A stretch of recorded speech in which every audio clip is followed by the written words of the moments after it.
લોકસભાના લોકનાયક કોણ આ પ્રશ્નાર્થ ઘણા સમયથી ચર્ચામાં હતો, પરંતુ આજે જેનો અંત આવવાનો છે એટલે કે 4 જૂને વડોદરા શહેરના પોલિટેકનિક કોલેજ ખાતે સ્પાર્ક ટુડે ન્યૂઝની જે ટીમ છે તે ઉપસ્થિત થઈ ગઈ છે. મારી સાથે શહેર અધ્યક્ષ ડોક્ટર વિજયભાઈ શાહ પણ જોડાયા છે. સરજી, શું કહેવા માંગો છો? હાલ અત્યારે જે માહોલ છે તેમાં ડોક્ટર હેમાંગ જોશી આગળ બતાવી રહ્યા છે, ઘણા બધા લીડથી જીતવાનો એક દાવો છે. ગુજરાતમાં સૌથી વધારે મતદાન જે શહેરમાં થયું હોય મહાનગરોમાં, જે શહેરે ભૂતકાળમાં મહિલાઓમાં સૌથી વધારે મતથી સાંસદ તરીકે બેનને જીતાડ્યા હોય, જે શહેરમાં 1995 થી અત્યાર સુધીમાં માત્ર ને માત્ર ભારતીય જનતા પાર્ટીની લહેર થઈ હોય, જે શહેરે 2020ના કોર્પોરેશન ઇલેક્શનમાં રેકોર્ડ બ્રેક એટલે કે 91% કરતા પણ વધારે ઉમેદવારો ભારતીય જનતા પાર્ટીના જીતાડ્યા હોય, સમગ્ર ગુજરાતનું એકમાત્ર શહેર જેને 5 ધારાસભ્યશ્રીઓને પણ 75,000 કરતા પણ વધારે મતોથી જીતાડ્યા હોય, ત્યારે એ શહેરમાં 6 લાખ કરતા પણ વધારે મતોથી અમારા ઉમેદવાર ડોક્ટર હેમાંગભાઈ જોશી જીતે એ પ્રકારનો ટ્રેન્ડ અત્યારે દેખાઈ રહ્યો છે. 57,000 કરતા પણ વધારે મતોથી જયારે ભારતીય જનતા પાર્ટીનો ઉમેદવાર આગળ છે, ત્યારે વડોદરા શહેરના આ સૌ મતદારો અને વડોદરા શહેરના કાર્યકર્તાઓને આ તબક્કે હું હૃદયપૂર્વક એમને આભાર વ્યક્ત કરું છું અને એમને અભિનંદન આપું છું. સર, શું લાગી રહ્યું છે અબકી વાર 400 પારનું મિશન પૂર્ણ થાય તેવી આશા?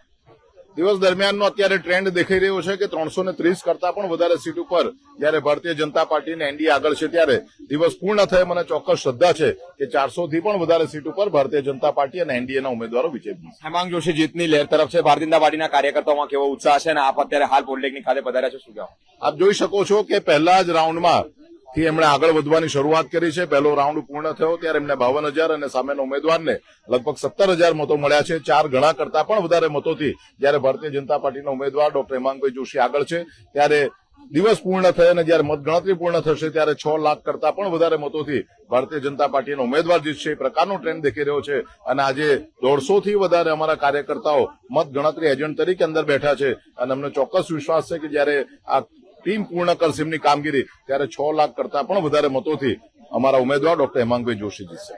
ખૂબ આભાર.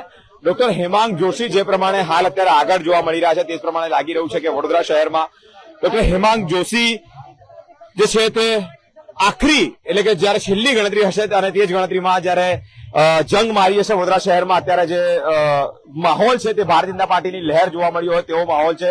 મિત્રો, હાલ અત્યારે પોલિટેકનિક કોલેજ ખાતે અલગ અલગ રાજ્યોની સાથે સાથે અલગ અલગ બેઠક લોકસભાની બેઠકના ઉમેદવારોનું જે ભાવિ છે તે નક્કી થવા જઈ રહ્યું હોય તે અંતર્ગત અમે આપણે બતાવી રહ્યા છે કે જે પ્રમાણે એનડીએ, ઇન્ડિયા અને અન્ય બેઠકો પર કોણ કેટલી બાજી મારશે તેનો સર્વે થઈ રહ્યો છે. બીજેપી 10 સાથે આંધ્રપ્રદેશમાં પણ બીજેપી 2 બેઠકોથી આગળ છે. 2 બેઠકો પર બાજી મારે તેવું લાગી રહ્યું છે. ઓડિશામાં 147 માંથી 14 બેઠકોની વાત કરીએ તો ત્યારે બીજેપી 10 બેઠકો પર છે. આંધ્રપ્રદેશમાં 175 બેઠક છે, જેમાં બીજેપી 2 બેઠક પર છે.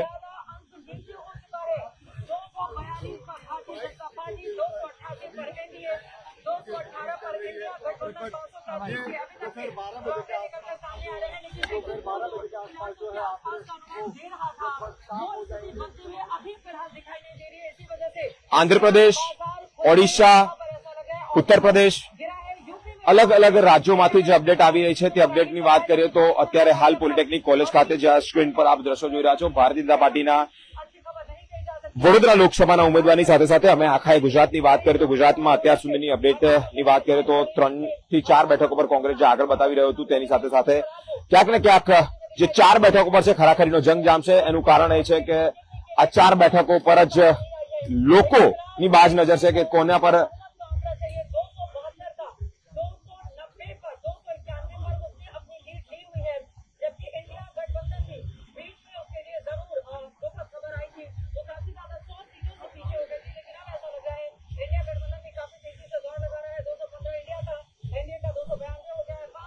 ને 45 ની વડોદરા લોકસભાની બેઠકની વાત કરીએ તો ડોક્ટર હેમાંગ જોશી જેઓ લોકસભાના ઉમેદવાર છે તેઓને 1,18,216 મત છે. સાથે જસપાલસિંહ પડિયાર જેઓ કોંગ્રેસના ઉમેદવાર છે તેઓને 30,834 મતો છે, એટલે કે ભારતીય જનતા પાર્ટી 87,382 મતોથી આગળ છે. મિત્રો, અત્યાર સુધીની એટલે કે 9:45 પોણા 10 વાગ્યા સુધીની જે અપડેટ છે અમે આપને બતાવી રહ્યા છે. ભારતીય જનતા પાર્ટીના ડોક્ટર હેમાંગ જોશી જેઓ લોકસભાના ઉમેદવાર છે તેઓ હાલ અત્યારે 87,382 મતોથી આગળ બતાવી રહ્યા છે. આવી તમામ અપડેટો કોણ આગળ છે, કોણ પાછળ છે, કઈ બેઠક પર કેવો જંગ જામી રહ્યો છે અમે આપણે બતાવતા રહીશું સ્પાર્ક ટુડે ન્યૂઝ પર. દર્શક મિત્રો, અમારી સાથે સ્પાર્ક ટુડે ન્યૂઝ પર જોડાયેલા રહો.